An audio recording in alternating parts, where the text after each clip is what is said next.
name is Discourse, and Games Workshop have released a bunch of previews for Warhammer, Warhammer 40k, Age of Sigmar, and Kill Team. So let's talk about them. So these were revealed at the Las Vegas Open at like 5 AM my time. I live over in the UK, so it wasn't a very good time for me. So I didn't stay up until 5 AM. I'm sorry, but Discourse needs her beauty sleep. Like, a lot. But nevertheless, I may not be first, but I can be the best. So let's roll through them and see what's up. Now, warning, there is going to probably be a lot of salt here because anytime I get in front of Warhammer, there usually is. Okay, and first up, we have the new Aeldari range. So obviously, for most of January, GW have been releasing a steady stream of reveals for the Aeldari. Most of them have actually looked okay, but mostly it's been a range refresh. There hasn't been a lot of really new models, mostly just updates to existing models. That makes a lot of sense when you consider that Eldar basically have one of the oldest ranges in the game, if not the oldest. Now, one of the reveals for LVO was the avatar of Khaine, though I think it might have been revealed previously. I could have swore I saw it before, but it's here now, so let's talk about it. So it looks good. It looks like a pretty cool model. It looks very intimidating to paint. I don't know if I'll be able to. Then again, a little bit of contrast, throw on some red, maybe it'll look fine. I like the fact that it has different weapon options. It looks like a sword, a spear, and an axe. I'm a big fan of that. Usually the avatar just runs around with a sword, though I do know in the fluff that he can have all sorts of different weapons. That said though, I'm not super excited for the avatar of Khaine. Massive centerpiece models just aren't really my thing. I'm more excited by troop options and customization. So a single massive statue model just looks like a little bit of a chore for me to paint, but I'm happy that it exists. There's a lot of people who are really excited about the avatar, so. Next up, we have the Dark Reaper, and it's a very edgy model. We weren't really expecting any different, but I mean, like, this guy has a backpack made of skulls and bones. Pretty par for the course. And again, it looks like the sculptors for the Eldar range have basically decided that no one shall be flat. They've taken the tactical rocks that Space Marines always get and just upped it to 11. I'm not entirely against this paradigm of design, but I can't say I'm 100% for it either. I used to work on a boat, so I'm used to the ground going up and down. But these folk are just doing it to themselves. So this model looks cool, but it looks like a very static pose. It looks more akin to a statue. Seems like it's designed for the painters rather than the gamers, really, which is basically the entire design ethos of Games Workshop right now. So yeah, looks fine. Okay, and next up we have the Night Hunt and Daughters of Khaine reveals. This is the Arena of Shades, and there is a trailer, so I'll just watch that. Okay, I'm gonna be honest, this trailer isn't too bad. It shows off some of the models.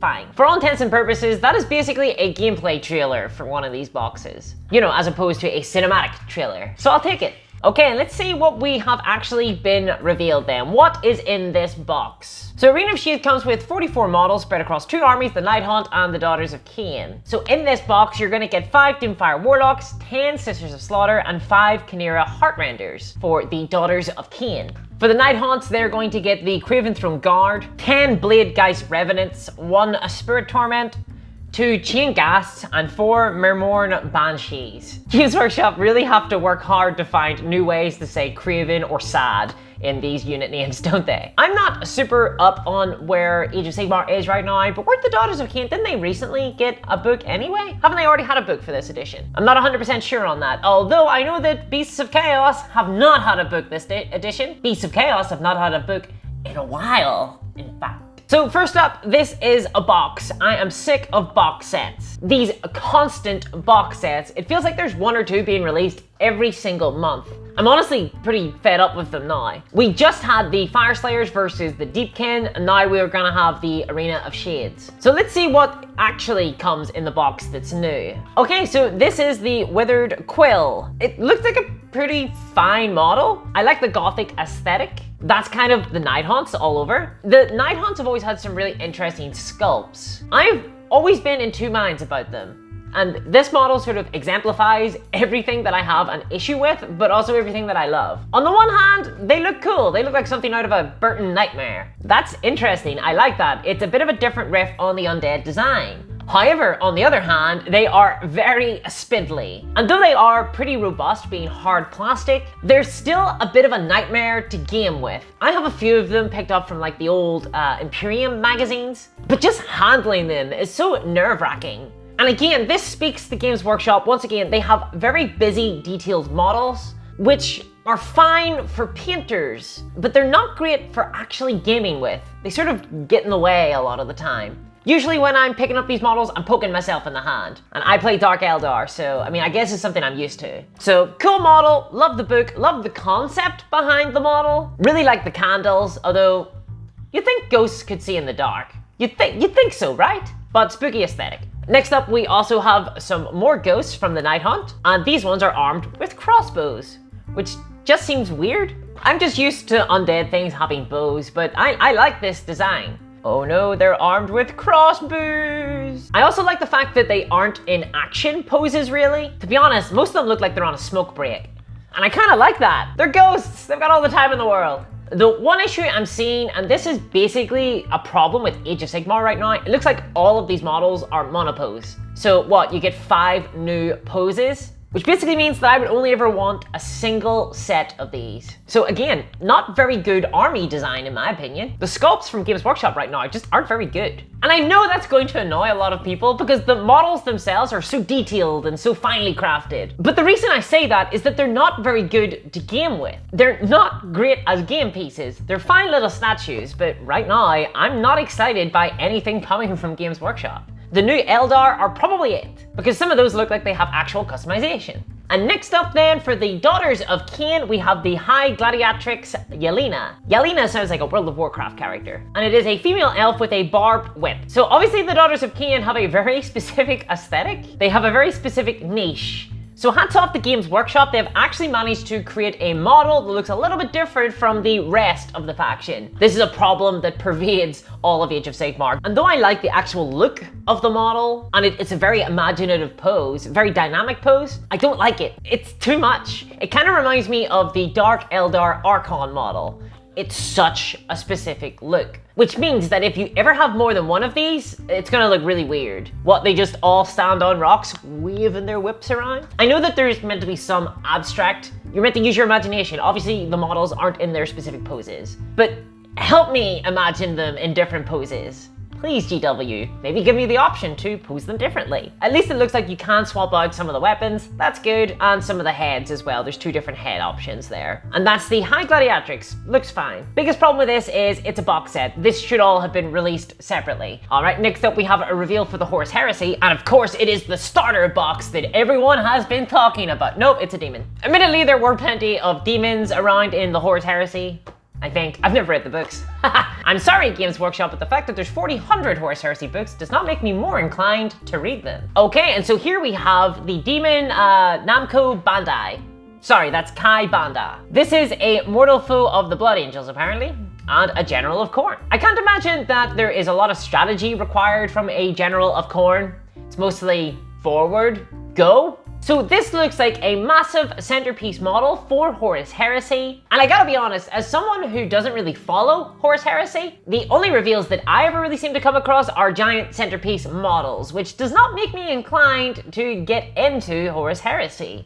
I don't think I've ever seen any reveals for troops or anything like that. Now obviously a lot of this range are sold on Forge World, but still, there's like 0 advertisements for what they're coming out with. Are they even coming out with new stuff? Is it all just centerpiece models now? I get that the appeal of Horus Heresy is playing through the prequel of 40k, but it just doesn't make me super excited. When I see a massive demon like this, I'm like, okay, I guess Khorne players will have fun. So obviously it's a very detailed model. I actually quite like the Chaos armor on it. It looks pretty cool. Like, is there anything preventing you from using this in Age of Sigmar? Yes, there is a little dead space marine. Okay, that gives me some pleasure. I always love it when demons come and they can sort of be used in either setting. So yeah, looks fine, but probably just not for me. I don't play Horus Heresy, and I don't collect demons either. Then there was a reveal for Warhammer Interrogator. It's on some little random streaming service that no one watches, so I'm not gonna go into that. Releasing on Netflix, and maybe I'll check it out. But I'm not paying for another streaming service. Sorry, I'm just never going to do that. Disney didn't get my money, I'm not giving it to Games Workshop. Okay, and next up is a kill team reveal. And these are the Aeldari Corsairs. So I do collect Dark Eldar amongst a lot of other factions as well. So I'm not opposed to the Eldar aesthetic. I just like it to have a little bit of edge. Too much edge, too much down. That's more like it. So the preview trailer is pretty fun, it's pretty cutesy, I'm not going to go into it here, but it's a lot of guff. They do ask what's cooler than pirates though, and I thought it was ninjas. Was that question ever settled? So, Aeldari Pirates. These are the Corsairs. They're being released for Kill Team. So they've revealed a single model, which admittedly is pretty cool. It's got a parrot. That's pretty neat, and an eye patch. So basically all of the classic pirate tropes. Everything you would want. I kind of wish that rogue traders looked a little bit more like this, honestly. So yeah, I really like this model. It's really cool. It looks pretty good. Now obviously it is a monopose model and it's a very fixed design. But this is for Kill Team, which is a skirmish game. You're only ever gonna have one of these on the board. I don't mind it when models have a single fixed design if they are scarce. It's just with big army games where the pose is repeated over and over that I have an issue. And I'm also glad that they're not coming out in a White Dwarf. I'm kind of sick of White Dwarf coming with exclusive content, especially for existing factions. That kind of sucks. It means that I have to keep a White Dwarf in my bookshelf instead of having their stats in a compendium or anything like that, or just online. I instead have to keep this magazine that's just White Dwarf issue 387. And then 5 years down the line, I'll be like, why do I still have this White Dwarf? And I don't know, maybe I'll throw it out. I don't like them publishing stats in White Dwarf. So I'm glad that they're not doing it here. Okay, they're trying to sell Necromunda as part of this again, so I'm guessing this is gonna come out as part of a Warzone? Maybe, or maybe they'll be released separately. One of my concerns is that the compendium armies for Kill Team are basically being outshone. The compendium was released, it sold as a pretty expensive book. I think it was like $30, but it came with a ton of boring factions with very little mechanics. And they have basically been completely outmatched, outpaced by the new releases, these specialist teams. So for example, the Sisters of Battle had the Sister Novitiates. Sorry, I don't belong to a order of nuns. I can't pronounce all these weird, very obscure religious words. And that Kill Team is basically a better version of the standard Sisters of Battle Kill Team in the compendium. And that really sucks. Games Workshop basically released content as a stopgap. But if it was a stopgap, they should have just released all those rules for free. Or in the core rulebook, like in days of yore. And so these models being Eldar, I'm left to question, are these the Eldar Specialist Kill Team? Are they meant to replace the Dark Eldar and the Eldar? Because if so, that's kind of disappointing. I play Dark Eldar, I don't play Eldar Pirates. Well, I sort of do. Dark Eldar are kind of Eldar Pirates. Now, these models will be able to be used in Warhammer 40k, but there's going to be a single squad, and their stats are not going to be in the Codex. So if you use the Codex for your stats, you're not going to have real access to these unless you start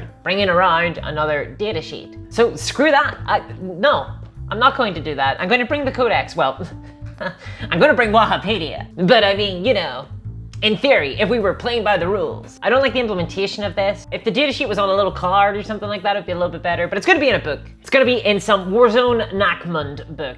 And look, ultimately, I did try Kill Team whenever it came out, but I sort of bounced off it pretty hard. I really do not like the narrative rules in the new Kill Team at all. You do not get rewarded for playing the game properly. You don't get rewarded for playing the objectives. You get rewarded for following your own faction's narrative missions and killing the enemy. So why bother with the objective? You get nothing for it. And then last up we have Necromunda Ash Wastes. Ooh, so it looks like another book for Necromunda.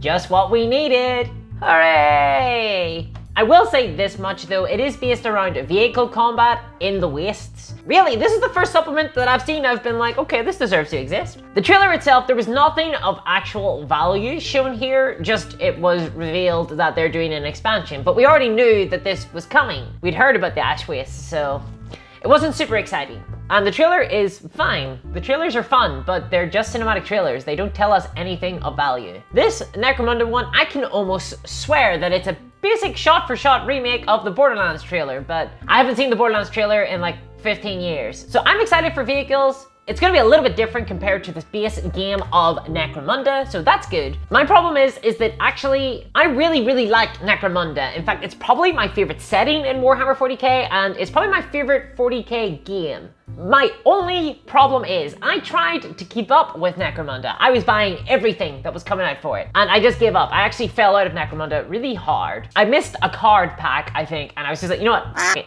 I don't think that every single gang in that game needed a book. So it's like Joker fatigue. I can't take anymore. If you're a fan of Batman media and the Joker's always showing up, you just get fatigued with that character. And that's how I feel with Necromunda supplements right now. I just find it really hard to get excited for them because all I can think of, it's going to be another tactical card pack that I'm going to have to get. And if I don't pick it up in time, then I'm going to miss it completely. And they'll never do a reprint because f*** you Necromunda players. I want to be excited for this, and I might do once I see the models. I love the idea of the vehicles and the Mad Max style, even if it is a little bit different from the sort of themes that I usually play in Necromunda. I like gang wars. So Desert Warriors, okay, cool. So maybe as we get closer to some model reveals, that will get me a little bit more excited. So actually fresh content, sure. In terms of the reveal itself, pretty garbage. Just a trailer, not a single model shown. And that's it. That is everything. That is the LVO previews. Gotta be honest, I'm pretty happy that I did not wake up at 5 a.m. or stay up till 5 a.m. in order to witness these. I'd be a lot more salty if I had. Admittedly, what can Games Workshop even really reveal here anyway? They're too busy leaking everything. Which, by the way, if you think these leaks are a screw you to Games Workshop from their employees, I think you're sadly wrong. Ever notice how the leaks from Games Workshop always seem to be very blurry, almost like a Hollywood version of what you would imagine a leak to look like? Most of us have pretty expensive cameras inside our phones these days. If these were real leaks by an employee, then actually they would be pretty clean and pretty pristine images. But they are not, because they are hype pieces. Games Workshop are just revealing everything through leaks these days, it seems. Which is kind of sad because it means that events like this don't really get to show off much. At the very least, I would have liked to have seen an announcement of some of the plans going forward. Some form of roadmap would have been good. Although I guess it would just be box set, box set, box set, with question marks over them. So it would be more depressing than good, really. So I hope you enjoyed my discussion of that. In future, I'd love to stream these sorts of things, although maybe not at 5 a.m. And as always, a huge thank you to my patrons. You can see them listed on the screen now. It is only with their support that I am able to think about streaming in the future. So hats off to you. And if you want to help support the channel, why not check out my Patreon at patreon.com/discoursminiatures. There you can get early access to the skits as well as some exclusive content. And even your name at the end of the videos. And if you want to see more content from me, just subscribe to the channel, hit a like on the video, and I'll catch you next time. Bye-bye!